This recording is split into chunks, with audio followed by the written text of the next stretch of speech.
Liberal Democratic party LDP Jamalpur জেলা শাখার 11 সদস্য বিশিষ্ট আহ্বায়ক কমিটি আনুষ্ঠানিকভাবে অনুমোদন দিয়েছেন দলীয় সভাপতি ডক্টর কর্নেল অবসরপ্রাপ্ত অলি আহমদ বীর বিক্রম। 26 মে সোমবার রাতে ঢাকা মহাখালীর ডিইউএসএস এলাকায় তার নিজ বাসভবনে এই কমিটির অনুমোদন প্রদান করেন তিনি। নবগঠিত কমিটির নেতৃবৃন্দ এ সময় ফুল দিয়ে শুভেচ্ছা বিনিময় করেন এবং দিক নির্দেশনামূলক মত বিনিময়ে অংশ নেন। এ সময় উপস্থিত ছিলেন এলডিপির কেন্দ্রীয় নির্বাহী কমিটির সদস্য ডক্টর আওরঙ্গজেব বেলাল। নবগঠিত জামালপুর জেলা এলডিপির নেতৃবৃন্দকে অভিনন্দন ও শুভেচ্ছা জানিয়েছে কেন্দ্রীয় এলডিপি।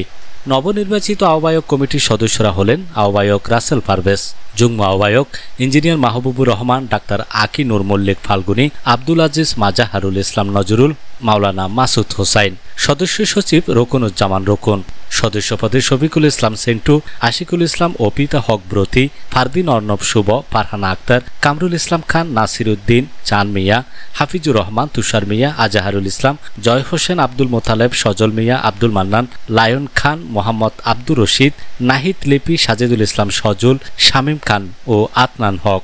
জেলা শাখার পক্ষ থেকে জানানো হয়, জামালপুর জেলার প্রতিটি উপজেলার সঙ্গে সমন্বয় রেখে এলডিপির সাংগঠনিক কার্যক্রম আরও বেগবান করা হবে।